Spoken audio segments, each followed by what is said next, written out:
Hi நண்பா நம்பி எல்லாருக்கும் வணக்கம் and welcome to my channel. This is master ஆஸ்கின். ஸோ நம்ம சேனல் சப்ஸ்கிரைப் பண்ணுங்க, லைக் பண்ணுங்க, ஷேர் பண்ணி வச்சுக்கோங்க. என்ன பார்க்க போறோம் அப்படின்னு கேட்டீங்கன்னா வந்துட்டு லால் சலாம். நம்ம சூப்பர் ஸ்டார் வந்துட்டு ஒரு கேமியோ ரோல் அப்படி சிறப்பு தோற்றத்தில் நடிச்சிருக்கிற அந்த ஒரு படத்தில் வந்துட்டு அண்ட் நம்ம விக்ராந்த் அண்ட் வந்துட்டு நம்ம விஷ்ணு விஷால் நடிச்சிருக்காங்க. ஸோ இந்த படம் வந்துட்டு எப்படி இருக்கு அண்ட் இந்த படத்தை வந்து இதெல்லாம் சொல்ல வந்திருக்காங்க அண்ட் இது வந்துட்டு ஒரு ரியாலிஸ்டிக்ல கலந்த ஒரு ஸ்டோரி. ஸோ அதை பற்றி நம்ம வந்துட்டு டீட்டெயிலாக பேச ஆரம்பிக்கலாம். இது இந்த படத்தோட ரிவ்யூ. ஸோ வாங்க நம்ம வீட்டுக்குள்ள போகலாம். இது உங்கள் மாஸ்டர் ஆஸ்கின்.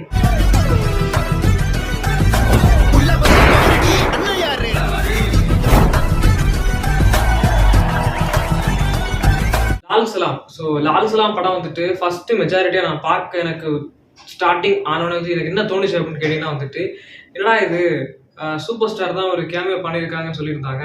இப்போ பார்த்தா வந்துட்டு விக்ராந்த் அவர் வந்துட்டு ஒரு கேமியோ தான் பண்ணியிருக்காரு போல அப்படின்னு வந்து நான் நினைச்சிட்டு இருந்தேன். என்னடா முட்டாத்தனமா பேசிக்கிட்டு இருக்க முட்டா பயல. அந்த படம் வந்துட்டு அப்படிதான் போயிட்டு இருந்துச்சு ஸ்டார்டிங்ல. ஏன்னா நீ எடுத்த உடனே வந்துட்டு படத்தோட இதை வந்துட்டு அப்படியே டவுன்ஃபாலா பேசிட்டு இருக்க அப்படின்னா வந்துட்டு இருக்கு. எனக்கு அப்படிதான் தோணுச்சு. என்னோட ஒப்பீனியனால சொல்ல முடியும், அடுத்தோட ஒப்பீனியன் சொல்ல முடியாது. செக்கில ஆட்டின சுத்தமான உருட்டு. ஸோ அதனால சொல்லிட்டு இருக்கேன்.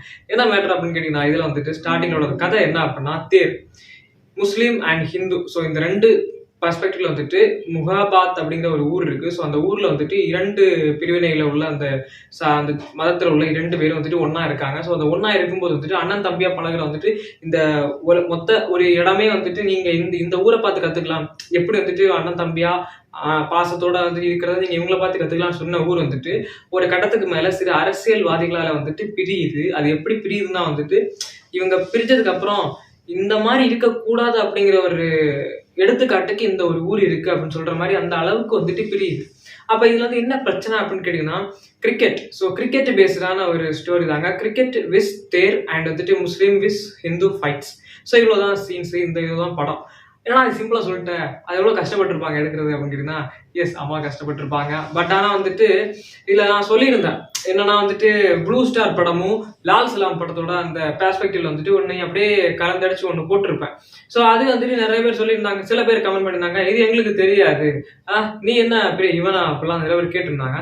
சரி அதெல்லாம் விட்டு தருங்க, அதெல்லாம் வந்துட்டு சில்லுங்க. ஸோ நான் வந்து அதெல்லாம் பெருசா மனசு ஏத்துக்கிட்டு கிடையாது. பட் இருந்தாலுமே வந்துட்டு அதோட சின்ன கிளிப் பாருங்க, பார்த்துட்டு டைம் இருந்தா அதோட டிஸ்கிரிப்ஷன்ல லிங்க் இருக்கு, அந்த வீடியோ போய் செக் அவுட் பண்ணி பாருங்க. அண்ட் இது உங்களுக்காக. ஏன் அப்படின்னு கேட்டீங்கன்னா வந்துட்டு இந்த ட்ரெய்லர் பாக்குறது வந்துட்டு எனக்கு இன்னொரு இதை ஞாபகப்படுத்துது. ஊரே வரப்போதுடா போடுறதுக்கு. அது என்ன அப்படிங்கறது வந்துட்டு அதுவும் வீடியோக்குள்ள இருக்குது. கொஞ்சம் பேட்ல தான் பிஹேவ் பண்றாரு. தட் மீன்ஸ் வந்துட்டு நம்ம பருத்தியுடன் கார்த்தி மாதிரி அண்ட் அப்படியே கட் பண்ணா வந்துட்டு நம்மளோட விருமன் கார்த்தி மாதிரி. ஸோ வந்துட்டு கொஞ்சம் பேடா தான் பிஹேவ் பண்றாரு. ஏன் லால் சலாம் மாதிரி ஒரு கதை வந்துட்டு எந்த படத்தோட வந்துச்சு அப்படின்னு கேட்டீங்கன்னா இருக்கு. அதை சொல்றதுக்கு முன்னாடி அண்ட் அப்படியே கட் பண்ணா வந்துட்டு இந்த படத்துல என்ன இருக்கு அப்படின்னு கேட்டீங்கன்னா இந்த படம் வந்துட்டு ஒரு முக்கியமான ஒரு இதுல வந்து இருக்குதுன்னா ரெண்டு பேர் இரு துருவங்கள். தட் மீன்ஸ் வந்துட்டு ஹிந்து விஸ் முஸ்லீம். ஸோ ஆனா ஒரு பர்டிகுலர் டைம்ல வந்துட்டு விஷ்ணு விஷாலை காப்பாத்துறதே வந்துட்டு அந்த முஸ்லீமோட அந்த ஒரு தாயத்து மாதிரி ஒன்று போட்டிருப்பாங்க ஒரு மாதிரி. ஸோ அது வந்துட்டு அதான் அவனை காப்பாத்துது.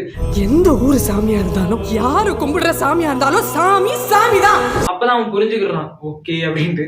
ஸோ அது வந்துட்டு மத கலவரங்கள் சில இதில் நடக்குது. அண்ட் சூப்பர் ஸ்டார் என்ன பண்ணியிருக்காரு அப்படின்னு கேட்டீங்கன்னா அவங்க விக்ராந்தோட அப்பா. நான் வந்துட்டு அந்த இதுல சொன்ன மாதிரி வந்துட்டு விக்ராந்தோட அப்பா.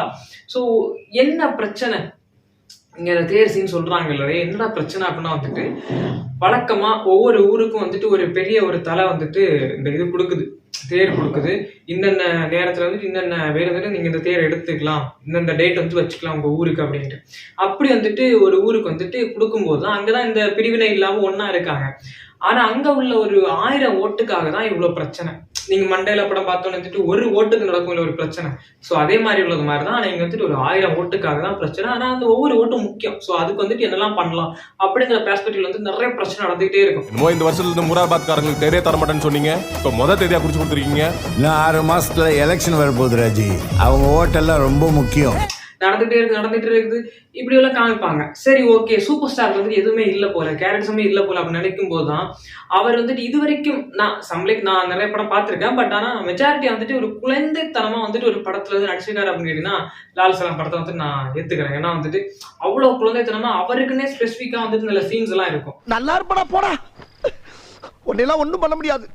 ஸோ இந்த மாதிரி இருக்கிற இடத்துல அவன் புள்ள வந்துட்டு கிரிக்கெட் விளாடணும்னு ஒரு கனவோட இருப்பான். ஸோ அந்த கனவை வந்துட்டு காப்பாற்றுறதுக்காக ஓகே நீ விளையாடு நான் பார்த்துக்கிறேன் அப்படின்னு சொல்லி அந்த ஒரு ப்ரைஸ் பண்ணுறது. அதுக்கப்புறம் வந்து அதை வந்துட்டு தான் மகனை மாதிரி இவர் வந்து செஞ்சு பார்க்குறது. நான் என்ன செஞ்சு பார்க்குறதுனா நீங்கள் வந்து இந்த படத்தை பார்த்துருந்தீங்கன்னா உங்களுக்கு தெரிஞ்சிருக்கும். மகனை மாதிரியே ஒரு பர்டிகுலர் ஸ்கின் வந்து செஞ்சு காமிச்சிட்டு இருப்பாரு. ஸோ அது வந்துட்டு ஒரு குழந்தைத்தனமாக இருக்கும். அண்ட் வந்துட்டு ஒரு இதில் கப்பில் செலக்ட் ஆகிட்டான் அப்படி சொல்லும்போது வந்துட்டு ஒரு வேர்ல்டு இதில் வந்துட்டு இந்தியாவுக்கு ஏதோ செலக்ட் ஆகிட்டான்னு சொல்லும்போது வந்துட்டு அவங்க அப்பா வந்து சந்தோஷப்படுறது, தட் மீன்ஸ் ரஜினி சார் சந்தோஷப்படுறது எல்லாமே வந்துட்டு க்யூட்டாக இருந்துச்சு.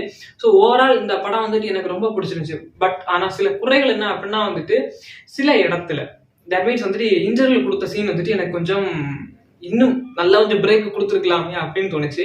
ஏன்னா இது வந்துட்டு டக்குன்னு அப்படியே வந்துட்டு திடீர்னு கிராஸ் ஓவர் பண்ணி முடிச்ச மாதிரி இருந்துச்சு. ஆனா விஷ்ணு விஷால் வந்துட்டு சொல்லியிருந்தாங்கல்ல இவன் வந்துட்டு எப்போ குடிப்பான் எப்போ அடிப்பான் அப்படின்ட்டு, அது வந்துட்டு நிறைய பேரோட அந்த இதுல நடக்குது. என்னன்னா நிறைய நல்ல நல்ல நல்ல பசங்களோட வாழ்க்கையில வந்துட்டு இவனோ பண்ற ஒரு தப்புனால வந்துட்டு இவனோட அந்த லைஃப் வந்துட்டு பாதிக்கும். குடிப்பா எவனும் அடிப்பான்ற பயத்துல கால பூரா வாழ முடியாது. ஸோ எவனோ வந்துட்டு ஏதோ பண்ணுவான், அதுக்கு நம்மள மாட்டி விடுவான். ஸோ அதே மாதிரி தான் என் வாழ்க்கையும். அது மாதிரி நிறைய பிரச்சனைகள் வந்துட்டு இவர் சிக்கிக்கிட்டே இருக்காரு. அப்போ என்ன பண்றாங்க அப்படின்னா ஊர்ல இருந்து ஒதுக்குறாங்க, இடத்துல இருந்து ஒதுக்குறாங்க, எல்லாத்துலேருந்து ஒதுக்கி கடைசியில் வந்து நம்ம எப்படி தனிச்சு நின்னா அப்படிங்கிறதும் அவரோட லைஃப்ல. விக்ராந்தோட லைஃப்லயும் ஒரு எமோஷனல் பேக் இருக்குது. நம்ம விஷ்ணு விஷாலோட லைஃப்லயும் ஒரு எமோஷனல் பேக் இருக்குது. அப்படியே கட் பண்ணா சூப்பர் ஸ்டார் அவரோட பேக்லயும் வந்துட்டு ஒரு எமோஷனல் பேக் இருக்குது. ஸோ ஓவரால் வந்துட்டு emotional wise and that overall that மொத்த ஃபிலிமே வந்துட்டு சூப்பராக காமிச்சிருக்காங்க. அண்ட் ரியாலிஸ்டிக்கோட கலந்தும் காமிச்சிருக்காங்க. கடைசியில் வந்துட்டு இதுதான் கடவுள் அப்படிங்கிறது இல்லை, இதுதான் கடவுள் அப்படிங்கிறதும் இல்லை, எல்லாமே சமம் தான், இந்தியா தான் அப்படிங்கிறத வந்துட்டு கடைசியாக சொல்லி முடிச்சிருக்காங்க. நான் வந்துட்டு சொன்னது உங்களுக்கு வந்துட்டு ஏதோ ஸ்பாய்லர் மாதிரி இருந்துச்சுன்னா தப்பா நினைச்சுக்காருங்க. எனக்கு வந்து இந்த படம் அவ்வளோ பிடிச்சிருந்துச்சு. இந்த படம் வந்துட்டு உங்களுக்கு கண்டிப்பா பிடிக்கும். ஸோ ஏன் சொல்றேன் அப்படின்னா வந்துட்டு இதுல எல்லாத்தையும் சமத்துவமா காமிக்கிறாங்க அப்படின்னு வந்துட்டு உங்களுக்கு தோணும். பட் ஆனா வந்துட்டு அதுதான் உண்மை, அதுதான் ரியலிஸ்டிக். சில சீன்ஸ் எல்லாம் வந்துட்டு கொஞ்சம் வேணும்ட்டு கொஞ்சம் ஏதோ துணிக்கிற மாதிரி இருக்கும். ஆனா அதெல்லாம் நீங்க கட் பண்ணிட்டு சும்மா அப்படியே ஓவரால் மேலோட்டமா பாத்தீங்கன்னா வந்துட்டு இந்த படம் வந்து உங்களுக்கு கண்டிப்பா சாட்டிஸ்ஃபை பண்ணும். ஸோ எல்லாமே சமத்துவம் தான் அப்படின்னு சொல்லியிருக்காங்க. அண்ட் அதுதானே ரியாலிட்டி. ஸோ அதை வந்துட்டு கற்றுக்கோங்க, எல்லாருமே சமம் தான் இங்கே. ஸோ நீங்களும் கற்றுக்கோங்க அதை பற்றி. அண்ட் இந்த படத்தை வந்துட்டு பார்க்கணும்னா கண்டிப்பாக போய் தேட்டரில் விசிட் பண்ணி பாருங்கள். இப்போ வந்துட்டு தேட்டரில் வந்துட்டு செம்மையாக ஓடிட்டு இருக்கு. இன்னைக்கு தாண்டா ரிலீஸ் ஆச்சு, செம்மையாக தாங்க ஓடுது. ஸோ மறக்காம போய் தேட்டரில் விசிட் பண்ணி பாருங்க. திஸ் இஸ் மாஸ்டர் ஆஸ்கின். ஸோ நம்ம சேனல் சப்ஸ்கிரைப் பண்ணுங்க, லைக் பண்ணுங்க, ஷேர் பண்ணி வச்சுக்கோங்க. பாய்.